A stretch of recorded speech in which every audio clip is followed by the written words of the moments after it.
This is Udawalawa National Park. For the last few days, we were in elephant country in the north-central province of Sri Lanka, covering Kaudul and Minneria. From one elephant country to another, this is where the magic of this country is. And to cover the second leg of the couch safari, I'm joined by another passionate elephant enthusiast. Hi, Srilal. Hey. How are you doing? Not bad. It has been an amazing ride doing this wonderful adventure of the couch safari. Yeah, I've been watching what you guys are doing and missing all the fun. Yeah. Aibong everyone. I'm very happy to join the team today.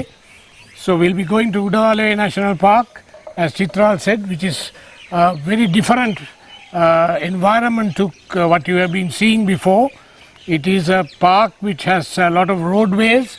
There's not much open spaces, Chitral, so we have to actually look for the elephants. We have to track the elephants. So it's going to be an exciting day, a few days here. So let's join me and the team in this exciting couch safari. So now, Udawalawe is almost like an inspiration brought over by what we saw at Kaudul and Minneria, where Sri Lanka's prowess of that irrigational brilliance of creating reservoirs to trap rainwater has brought in this magic of seeing elephants in the open. This one again is a park inspired by irrigation. It's the Udawalawe Dam and the scheme that brought about the park. And it's almost like a modern miracle of what we saw at Kaudul and Minneria. Now, just for this session, I'm going to step out of the presenting. Srilal is going to head this with Vimukti, who was in the control room. And thereafter, probably a little later in the day, we will switch again. So until I join you, enjoy the couch safari with Srilal and Vimukti. Hey, good luck. Right, bye. Ayubawan, and welcome once again to the fourth edition of A Couch Safari. My name is Lalanga Dhanapala, your host for this streaming session, and I will be having the pleasure of sitting beside, in just a little while, Mr. Chitral Jayathilaka. He's making his way back to the remote studio to be able to just have a wee conversation about everything we're seeing, apart from the commentary that's happening out on the field. Now, today we are streaming from Udawalawe, and we're hoping to capture sightings of crocodiles and elephants, as mentioned just before. And we've just got a few reminders for you as Chitral makes his way here. You can ask any question you so choose to. No question is too simple, and we welcome those. We'll be answering those throughout the streaming. And also, a quick reminder, I'll be giving more details about the competition that we have for you to make yourself fly over to Sri Lanka once all the COVID is over and the curfews have lifted, when the boundaries have lifted. We are making available an opportunity for you to see everything you're seeing from the comfort of your home, face to face. And Chitral has made himself comfortable. And good morning to you, sir. Good morning, Lilanga, and good morning to all our viewers. So now we are at Udawalawe this morning. Now, from my knowledge, the park sits on a boundary line between the wet and the dry zones. Is that correct? It does. Right. It's almost on that line where the two zones are separating. So in generally the dry zone has around 1,700 millimeters of rainfall, annual rainfall a year, and Udawalawe has well over 2,000. Right. So as a result, it's not as dry as the dry zone. As we venture out to Yala, you could see the bird life is very, very high at Udawalawe National Park. Of course, the highlights are the big boys, being the elephants, not in such large numbers as we saw in Minneria or Kaudul, right, but more like in smaller herds, right, going about their way. It's a park established in 1972. And the highlight of it on one side is to see this amazing dam and that irrigational ability to generate more than 6 megawatts. Right. Now, is there a reason why the herds are smaller than the other parks? Is there a particular reason for that? Wait, just 1 second. It looks like we're going back into the field. We are now going to go into the Udawalawe National Park, and as Chitral said, we are going to be joined by our good friend Vimukti this time. He has been behind the scenes all this time, explaining to you what happens off camera. So the first time Vimuthu is coming on board. That's right, I'm happy to hear. And we will now start off our journey to the Excellent, park. excellent, yes. So shall we Come, get the Jan. vehicle down? Yeah.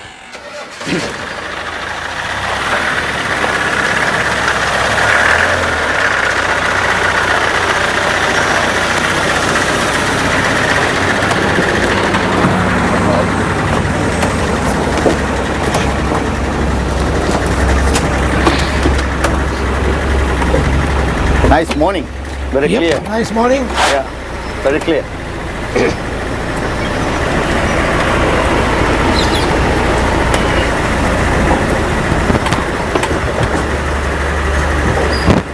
Udawalawa. Yeah, mau belajar ke paru.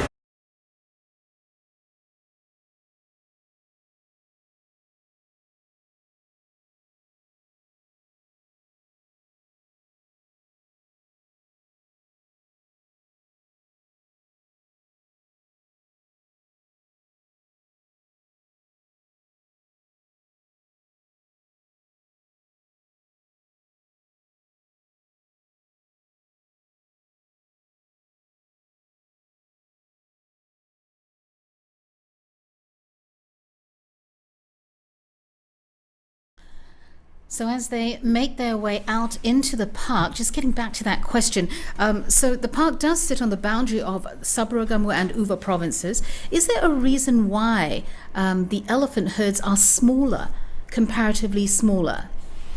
Well, elephant herds in Sri Lanka are generally around 6 to 15, sometimes 18, 20. That's how a cow herd, as it is called, is generally making up. But what happens in Mineria Caudula is that many such herds congregate Right. for the conditions that is prevalent there. And that makes that magic where you see sometimes 100 and in the perfect season as much as 300 on the open plains. Right. So in Udawalawe you see the general size, which is it can be as small as 6 sometimes, it can even stretch up to 20, 25. Right. That's wonderful. Okay, I think we're going back to... Oh, we've got a few more seconds. So just very quickly, I wanted to ask now, park sizes are definitely shrinking because of development and agricultural purposes. You know, unfortunately, humans are sort of taking over land. How will that affect the flow, the natural flow of these elephant movements? Well, that is the biggest threat for elephants in any country. Human expansion, we grow in numbers, we then need more land to satisfy ourselves in terms of creating agriculture and our settlements. So habitat loss is the greatest threat for elephants, being another large animal, a roaming animal. It's not a territorial animal. Sure, yeah. Like the leopards. It needs a vast space to live, and losing that habitat puts them into serious trouble, and that could be the starting point in any place in the world of a human-elephant conflict. Right, of course. Well, we'll talk a little bit more about that later on, but very quickly, a rather novel question. I heard that elephants can hear and respond to each other's calls from as far as around 4 kilometers in the evening. Now, why not in the morning? Are they just evening people, night animals?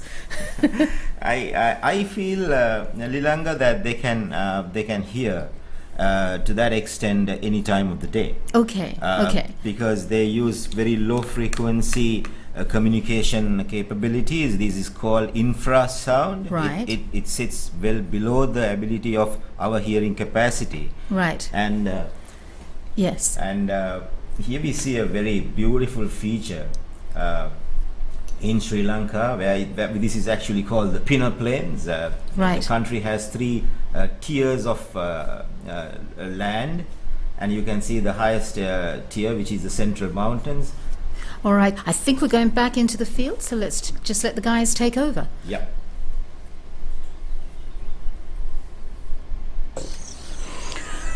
This is a fabulous morning from Udawalawa National Park. What you see here is the Sri Lanka has, when you look at the cross section of Sri Lanka, there are 3 peneplains, which is, one is the highest mountain range of Sri Lanka, and the second peneplain is the little lower mountain range, and then the lowland. So from Udawalawe National Park, you can actually see all these three peneplains in Sri Lanka. So that is one of the special features of Sri Lankan geography. That is why the diversity is very high in Sri Lanka. Even though it's a small island, that diversity is very high because of these three different peneplains create totally different microhabitat conditions, microclimatic conditions that helps to thrive the biodiversity of Sri Lanka. And this is one place where you can see it That's very, right, very that's nicely right. because Udawalawe, yeah. different colors. You Yeah, can see the exactly. different colors Yeah. of the mountains. The ones that are darker are at the closer, and then the ones that are further are lighter. Exactly. Yeah. Yeah. That is indeed absolutely spectacular. Tell us a little bit more about what we're seeing, Chitral. So this is the general plains of Udawalawa. This has naturally been like that, but as you can see, the shrub is growing, and that's how it happens, left alone for a long time. As Right. a protected area, different types of speciation of plants can happen. Certain other types of plants can take over in the space of a certain amount of time. So Okay. it's an amazing ability by nature to kind of retrieve Right. land after a long time, and you can never underestimate the ability for the jungle to reclaim land. Amazing. It's almost like it resuscitates itself. It does. Absolutely fantastic. It's Oh. a beautiful morning, as you can see. It really is, yes. We have a couple of comments from Maria Jose. She says, a beautiful country which I had the opportunity to visit some years ago, 2 months before the deadly tsunami. So yes, as you can see, there's been some incredible, as we were talking about resuscitating or recovery, nature has definitely taken over and basically brought us back to life, isn't it, after that horrific incident. It has, Maria. It's lovely to hear from you. Yes, the tsunami has been a long time. It's been almost 16 years. Hence, not many national parks got severely affected. One such park is Yala, which we will be visiting next. But again, it's a classic example where the local scientists surveyed and left the damaged areas as is. And within 2 years, we could almost not see the trace of what the tsunami did to the Amazing. forest. Amazing. Kelly says, we visited Udawalawe orphanage in March and they have been able to take new orphans during the COVID. That's interesting. Well, orphans come about to the elephant transit home whenever there are issues, as we briefly discussed about the human-elephant conflict. If we do have a situation in Sri Lanka with, we call it the H&E conflict, or being the human-elephant conflict, and I'm sure the ground team will visit ETH during our stay at Udawalawe, and you can see much more in vivid detail what a lot of work that goes in to rehabilitate these little cubs and try to set them free back in the wilds. Right. Oh, So we look forward to that. The beautiful thing about ETH is that yes, visitors both from Sri Lanka and abroad can adopt one of these elephants and be a foster parent. Right. That's amazing. And it's wonderful how, as much as there is the human-elephant conflicts that happen, there's also the coming together where the two can actually help and each other, isn't it? Well, that's what we should be doing. Or that's Exactly. the ideal situation. This is an amazing country because as much as when the villagers are severely affected by raiding elephants, damaging their crops, sometimes their houses, natural, strike back happens. It's just being self-defensive. But when an elephant is in trouble because of the human-elephant conflict, you could then see the entire village unifying to feed that fallen elephant. That's so Almost chant and bless this elephant. You can see the priests from all walks of religions coming there to bless this elephant. So it's you could never say it's done in anger, Right. but more in self-defense. Fantastic. We're just now looking at a beautiful bird. What's the name of that bird? Oh, that's a crested hawk eagle, and it's sitting in beautiful light. It's one of the most ferocious predatory birds Really? in the island. It's quite widespread in the dry zone, and you could clearly see the crest on its head fluttering away in the wind. Very majestic looking, isn't it? He's clearly looking for prey early morning. You can Right. see intensely watching the planes, those little shifts of the head, almost as we call it. They shift their heads like as units, not like us who could resemble a table fan. You know? Okay. So animals don't just pan their heads, but they kind of shift. Oh, right. That way they kind of scan the jungle more intensely. Right. Interesting. And what does it feed on? Or it feeds on anything, all small mammals and snakes. It feeds on anything that moves, Oh, really? whatever that it can actually overpower. Okay. Amazing. Is it- I've actually seen Lilanga crested hawk eagles catching female peacocks. Really? That could be that's a prey which is much bigger than the size of the predatory bird. Right. Goodness me. That's interesting. Well, we're sending us, I think the guys are ready to tell us a little bit more about what they are seeing.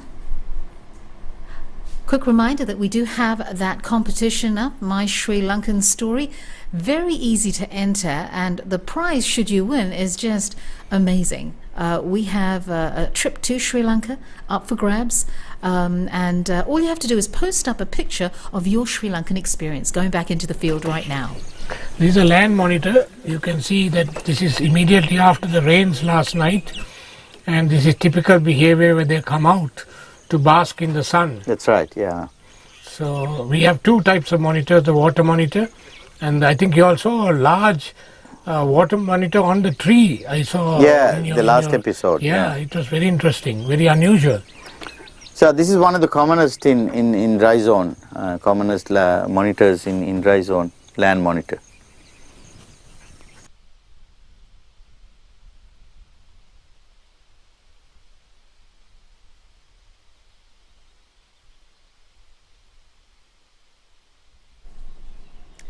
So that right there, of course, tell us a little bit about this majestic. Oh, he's leaving the screen, but So that's a She- female peacock. yes. Very common birds in the dry zone of Sri Lanka, but the more impressive one is the male. Absolutely. You Oh, could there we probably- go. yes, you, oh no, that's No, another that's a female, yeah. But that it's just, colour, just amazing. yeah, the neck does don Yeah. some beautiful greens, but then you must, when you compare with the male, it's a different level of color. Absolutely, absolutely. We were out on the field together yesterday, and every time I saw a peacock, had to stop. A male, just spectacular. And the display of the male peacock can be amongst the Yes. best sensations in the birding Yes, world. heading back into the field now. කතා කරන්න. Okay. Now you can see some large boluses on the road. This is elephant dung.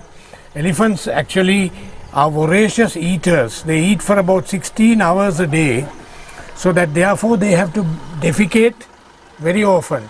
So all over you find the dung, and from the dung, from the texture of the dung and the temperature, Vimukti, I think people, very experienced trackers, can tell how long the elephant has been here before, isn't it? Yes, yes. Some can do it, but the most important part is the elephant dung. If you look at the texture of the dung very carefully, you can see that sort of undigested That food, parts yeah, of the trees are there. Yeah. So that's the unique physiology that's right, of elephants, elephant. because they have a very poor digesting That's right, system. that's right. And that aids seed dispersal, Exactly, right? seed Because they dispersal eat and something in recycling, somewhere yeah. and then walk miles away or kilometers and then defecate, and then this is a rich mulch in which these seeds can germinate. Exactly, right? Okay. exactly. Yeah. Good.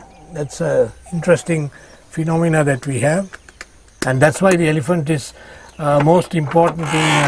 Yes, that's why it's called keystone species.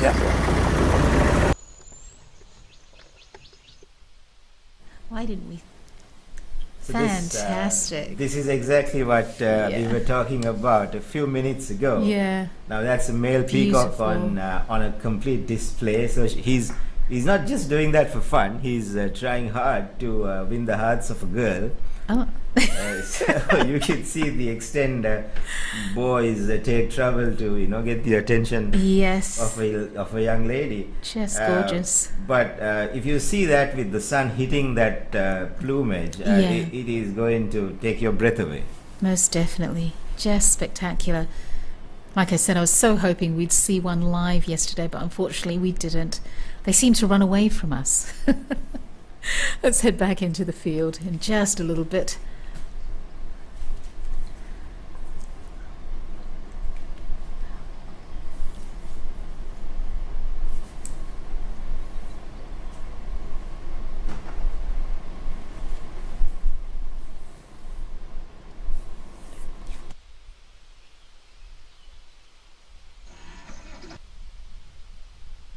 Bilal, when the peacocks, they also climb trees. They at can night. fly. They can fly Yeah, they for can a short fly very distance. well, Yeah. and then they stay on the top of the trees, especially the dead trees at night, for the safety. And they, once the feathers are preened, and they just come down and spend most of the time on the ground, even though it looks like a ground bird. But at night, they're always on the trees. Have you heard this folklore story about the avicha and the peacock? That's Right. The story is that they were going for a wedding, and the avicha had a beautiful plumage like the peacock, and he had borrowed it and never returned it. We are seeing our first elephant in Udawalawe. This seems to be a female, and there seems to be a herd behind. We saw a lot of dung behind. So obviously this herd has been going up and down the road. This is a fairly mature female, right?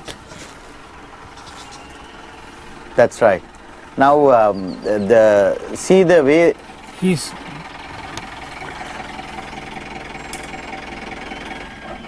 Now see the way it just broke the branch of Mile tree, Bohemia, and they love to eat this Bohemia bark. Yes. And see. Yeah. See how it's beautiful. And see, there's another fellow coming from the right hand side. There is. So these guys are quite relaxed so far. That looks like a big female, right? Yeah, that's a big female. Yeah.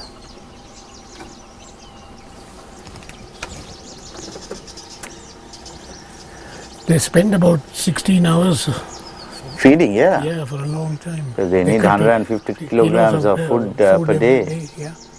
And their digestion system is also not very efficient. Yeah. Not very efficient. So they have to take a lot of. Any close-ups can? Let's take that close-up. Yeah. That's a typical way of keeping cool, I understand, right? Yes. And keep the ticks and parasites and flies away. They take the dust and put it across like a dust bath, so that they remove the parasites and prevent them holding on to the skin.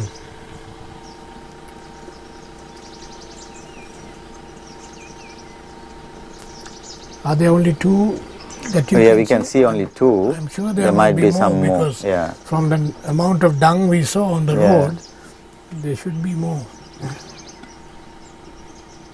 You can't hear any sound of breaking of branches.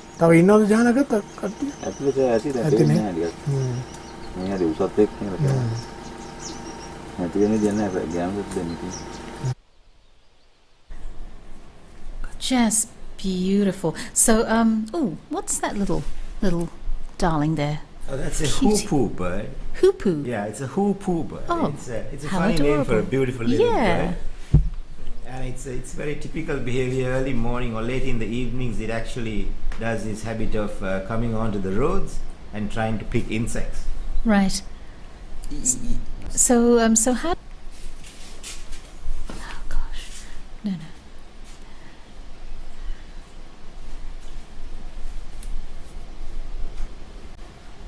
This is what happens when you're going live. So, very quickly, does it make a call, or what's? It doesn't make a distinct call. No. Yeah. But Okay. It's a very restless. The wings is such a difference.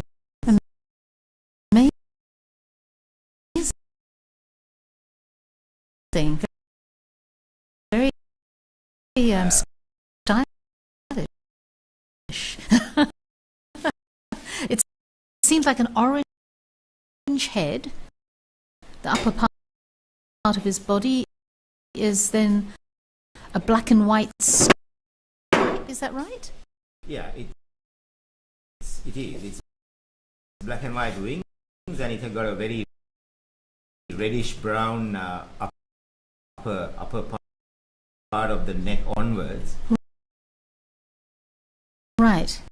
And it does have a like a habit. Once in a way, it sits on a branch. You could see if they roll his eyes, will definitely start, and then of course the birds will fly off. Sure.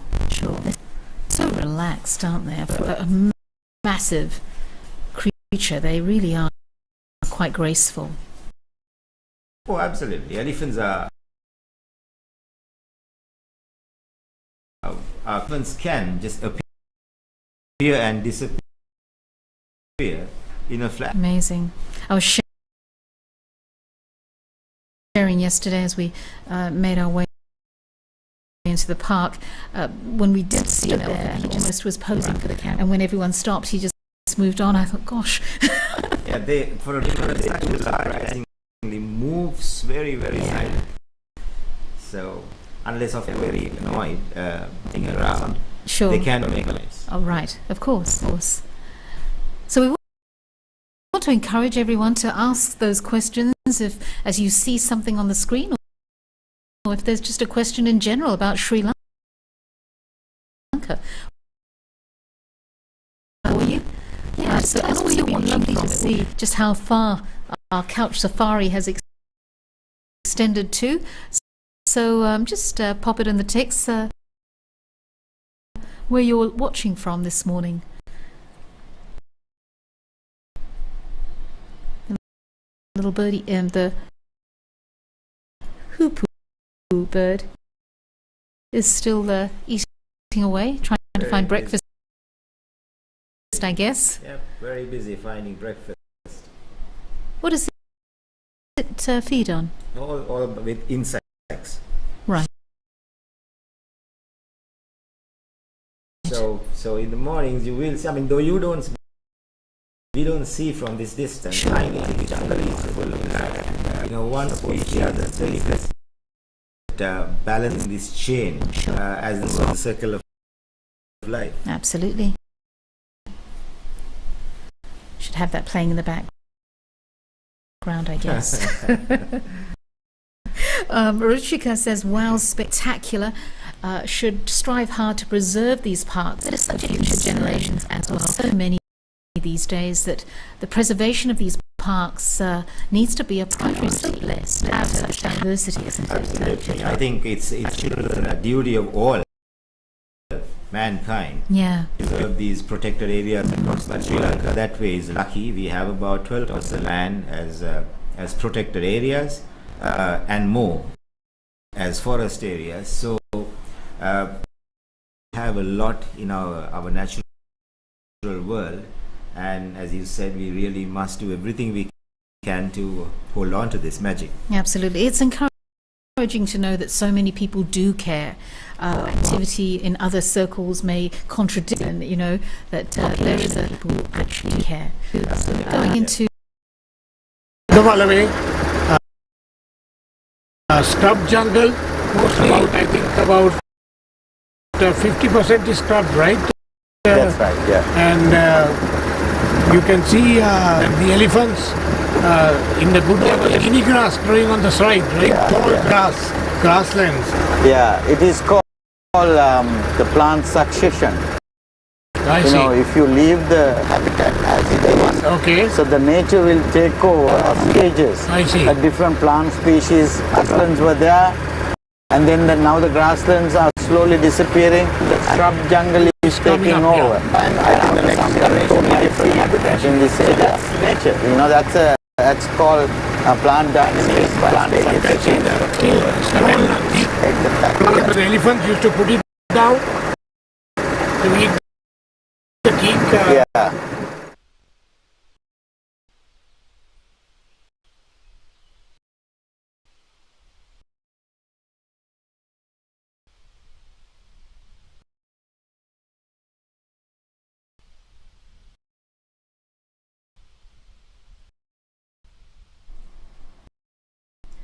Got another beautiful little bird there. Is that the same? Got the black and white wings, has No, it? So this is a common kingfisher.